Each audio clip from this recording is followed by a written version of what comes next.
부르심과 택하심의 차이가 있습니다. 부르심은 하나님의 은혜로운 초대입니다. 하나님은 모든 사람을 구원의 자리로 부르십니다. 교회에 나오는 것이나 말씀을 듣고 신앙을 시작하는 것은 모두 부르심에 응답한 첫걸음입니다. 그러나 택하심은 거기서 끝나지 않습니다. 끝까지 믿음을 지키고 준비된 자를 하나님이 마지막 날에 인정하시며 택한 백성으로 세워주십니다. 따라서 신앙생활은 단순한 형식이나 출석 체크가 아닙니다. 부르심으로 시작한 신앙은 택하심으로 완성해야 합니다. 예수님은 열처녀의 비유를 통해서 부르심과 택하심의 차이를 분명히 보여주셨는데요. 마태복음 25장 1절, 그때 천국은 마치 등을 들고 신랑을 맞으러 나간 열처녀와 같다 하리니. 아멘. 열처녀 모두 신랑을 맞이하라는 부르심을 받았습니다. 그들은 모두 신앙 공동체 안에 속한 자들이었고, 등불을 들고 나갔다는 것은 거듭난 영이 신앙의 형식을 갖추었다는 것을 의미합니다. 처음 신앙을 가질 때는 말씀의 빛이 내면으로는 들어가지 않고 겉에, 언어나 행실, 이 겉에 비추게 되죠. 내면은 빛이 없기 때문에 그 속사람은 하나님께서 여러 가지 문제와 사건 모든 걸 통해서 드러내 주셔야만 그때서 깨닫고 알 수 있는 것이죠. 그러나 그들의 준비 상태에는 분명한 차이가 있었는데요. 슬기로운 처녀는 그 겉모양뿐만 아니라 마음의 준비, 즉 성령의 기름을 가르치고 있어서 내면의 빛을 비추어 가지고 양심을 밝게 하고, 양심이 밝으니까 빛과 어둠, 영적인 거, 육적인 거, 성령의 역사, 귀신의 역사, 선악을 이렇게 분별할 수 있게 된 것이에요. 그들 안에는 살아있는 말씀과 신실한 믿음이 있었습니다. 그들은 부르심에 응답했을 뿐만 아니라 택하심을 받을 만한 준비가 된 신앙 생활을 한 것이죠. 꾸준한 회개로 마음에까지 기름을 채웠을 뿐만 아니라 이 영만 구원받는 게 아니라 혼까지 거듭나는 은혜를 받은 거예요. 반면에 미련한 처녀는 등불이 있었으나 따로 기름을 준비하지 않았습니다. 이것은 외적인 신앙 행위는 있었지만 성령 안에서 내면이 준비되지 않은 상태를 보여주는 거예요.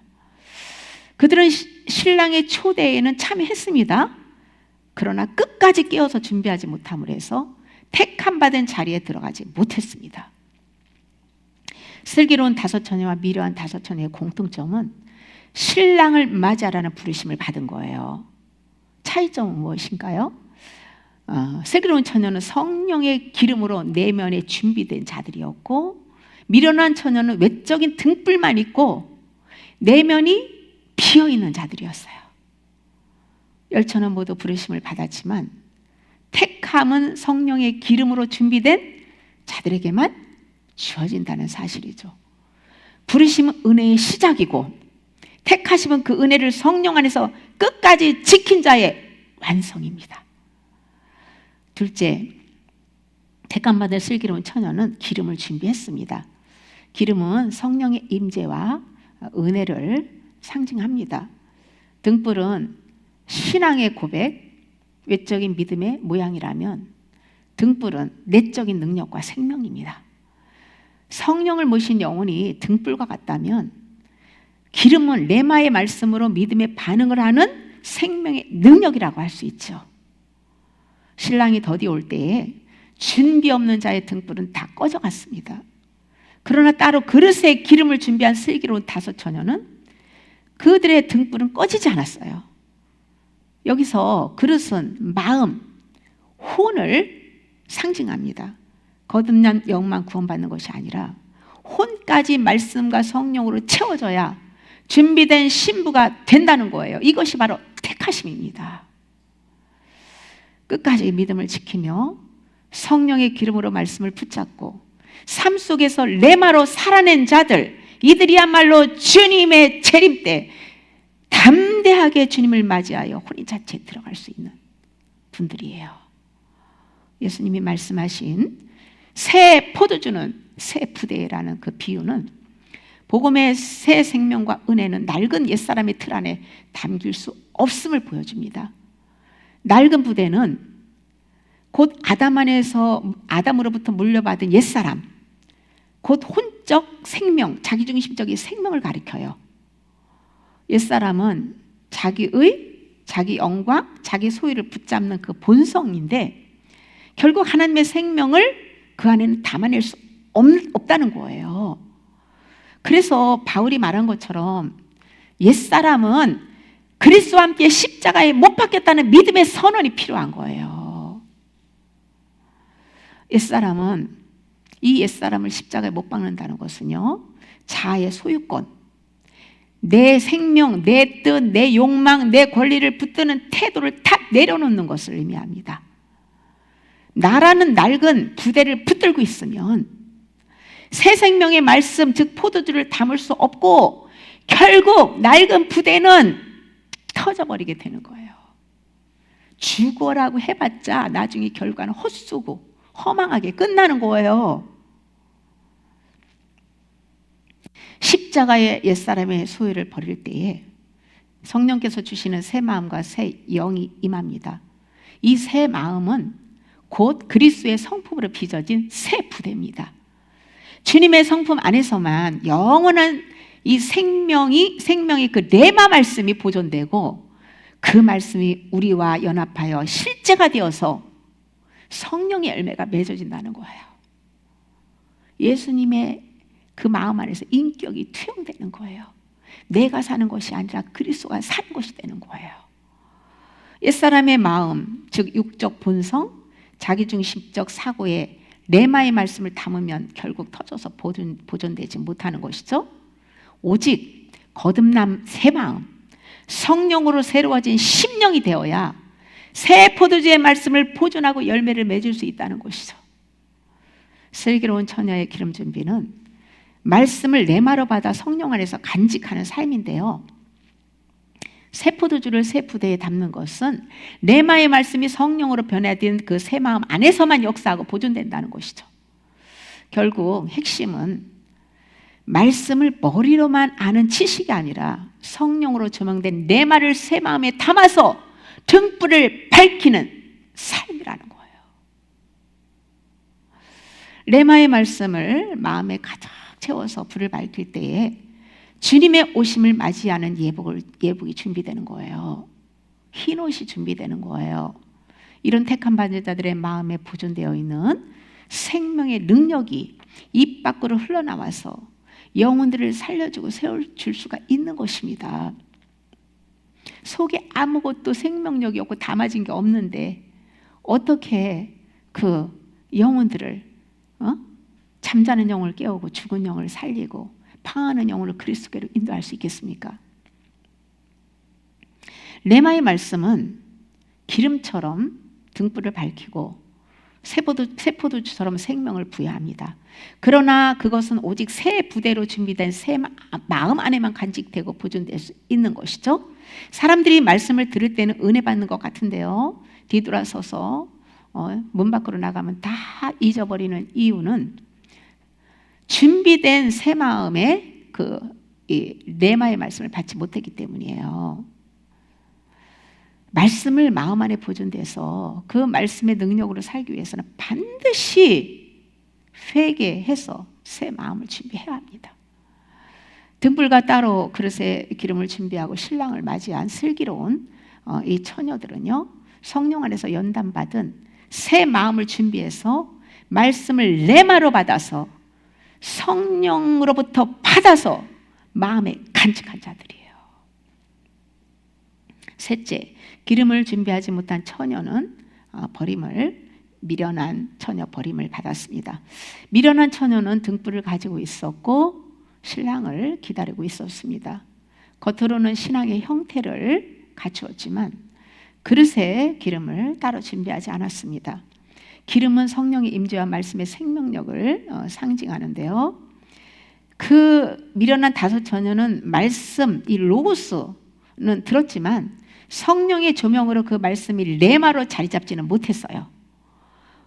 이 말씀을 지식으로는 듣고 알고 있었지만은 자기 힘으로 겉사람을 변화시키려고 노력은 했지만 결과적으로 속사람은 변화되는 체험을 하지 못한 거예요. 그래서 신랑이 올 때에 그의 등불은 이미 꺼져가고 있었습니다. 이것은 영이 잠들고 혼이 주도권을 잡은 신앙의 상태를 보여주죠. 즉 등불이 눈에 보이는 육적인 것에만 비추다 보니 외형적인 신앙의 모습은 있는데 내면에는 생명력이 없는 상태예요. 이 미련한 처녀의 모습은 형식적인 신앙생활을 하는 우리의 모습과 같습니다.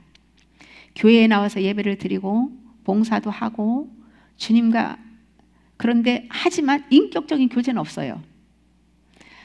그리고 말씀을 읊조림으로 마음에 새기면서 회개하는 삶이 없어요. 그렇다면 미련한 처녀와 같이 껍데기의 신앙이라는 거죠.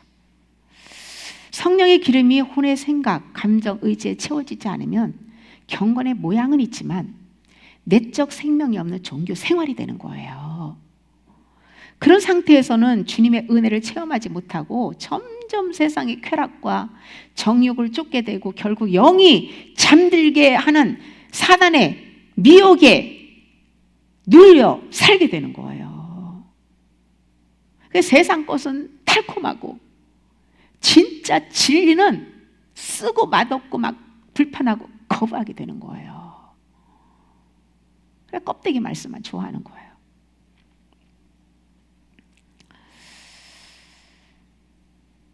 그렇게 되면 등불의 기름이 소진되어 가고 꺼져 버리게 되면요, 이 영적 생명이 사라져가는 위기의 상태라는 것을 이렇게 하나님께서 사인을 하시는데요.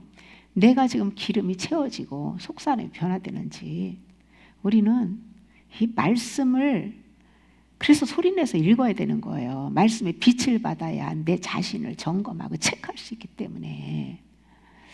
그리고 또 은혜를 받아야지 깨닫고 믿음의 반응을 할 수 있지 않겠어요? 내 힘으로 내가 미련한 다투는 내 힘으로 내가 그 등불을 유지한 것과 같죠. 그러나 택함 받은 자들은 내 힘을 포기하고 하나님의 은혜로 믿음의 반응을 해서 하나님의 은혜로 되어진 거예요. 은혜를 받아야 되는 겁니다. 되어지는 은혜를 받아야 돼요. 기름을 채워서 등불을 밝히는 것은 성령 안에서 말씀을 내마로 받는 삶입니다. 이 말씀이 우리의 혼을 새롭게 하고 영을 깨어나게 합니다. 마음의 그릇에 기름을 채우는 것의 열매가 나는 죽고 예수 그리스도로 사는 거예요. 연단받으며 모든 죄와 탐심을 버린 만큼 기름이 이 마음의 그릇에 채워진다는 것을 우리는 이해할 수 있어요. 그러나 세상의 정욕과 안일함을 사랑하면 사단은 우리의 마음을 어둡게 해서 영을 잠들게 합니다. 그 결과 등불은 꺼지고 혼은 주님의 다스림에서 벗어납니다. 사단의 지배를 당하게 되는 거예요. 신앙의 핵심은 매일 말씀 소리로 성령 안에서 기름을 채우고 자아의 소유를 버리는 회개와 영을 깨어나게 하는 그러한 삶이에요. 그럴 때만 신랑 되신 예수님을 밝은 등불로 맞이할 준비된 신부가 될 수 있습니다. 우리의 신앙은 단 한 번 준비하는 것이 아니라 늘 깨어서 기름을 채우는 삶입니다. 많은 성도들이 말씀 읽고 기도하고 회개하는 영적 일들을 언젠가는 해야지, 성경 읽어야지 차차차차 미루다가 결정적인 때에는 준비하지 못하는 거예요. 예를 들면 주님의 재림을 머리로만 알고 있지만 실제 삶의 가치관이나 우선순위는 여전히 세상 중심으로 사는 모습이에요. 주일 예배만으로 겨우 버티는 신앙은 일상의 영적 싸움 속에서 등불을 밝힐 수가 없어요. 교회에서 또는 유튜브에서 말씀을 매일 들어도 성령으로 그 믿음으로 말씀을 적용하지 못하면 등불을 지속적으로 밝힐 수 없는 거예요. 우리가 유괴 양식을 일주일에 한 번만 먹는다고 생각해 보세요. 일주일도 배가 고파서 그냥 침대에 쓸어서 막 고통스러워 끙끙 앓거려. 무슨 힘으로 무슨 일을 하겠어요. 똑같습니다. 우리 영혼도 영의 양식은 말씀이잖아요. 말씀을 소리내서 먹어야 되는 거예요. 많이 먹어야 힘이 나니까 믿음의 반응을 할 수 있는 겁니다. 미련한 처녀들은 죄악으로 관영한 밤중에 신랑이 찾아왔을 때 그때서 꺼져가는 등불에 기름을 채워 밝히겠다고 살아간 사이에 슬기로운 처녀들만 혼인잔치에 들어가 문이 탁 닫혀버립니다.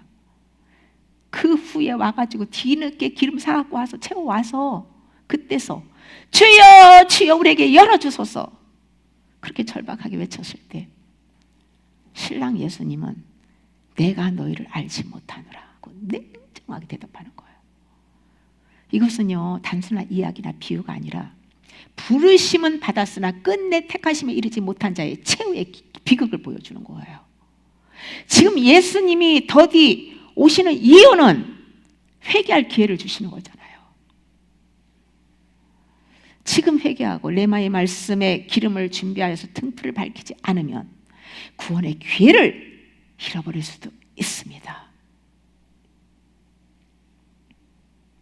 열처녀 비유가 교회에 주는 메시지는 성령 받고 영이 거듭났어도 형식적인 신앙은 마지막 순간에 아무 유익이 되지 못한다는 거예요.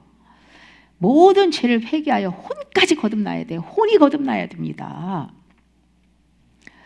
기름을 준비하는 것은 날마다 말씀 소리내서 먹고 그 말씀 안에서 기도하고 날마다 성령과 인격적인 교제 속에서 주님과 친밀함을 유지하는 삶입니다. 사람들하고 육으로 대화하듯이 친구하고 즐겁게 대화하듯이 일상에서 모든 것에서 내 안에 계신 주님과 인격적인 교제 대화가 이루어져야 돼요. 주님과 실제로 교제하며 성령의 기름을 채우는 준비가 필요합니다. 미련한 처녀의 비극은 오늘날 형식만 있고 본질이 없는 신앙의 위험을 경고합니다. 우리는 날마다 말씀과 성령 안에서 회개하여 마음의 그릇에 말씀의 기름을 채워서 등불을 밝히고 있어야 합니다. 갑자기 신랑 되신 예수님께서 죄악으로 세상이 캄캄한 이때에 택한 자들을 데리러 공중으로 강림하실 거예요. 그때 준비된 신부들은 휴거되고 남아있는 모든 사람들은 대환란에 들어가게 될 것입니다. 그때가 얼마 남지 않았어요.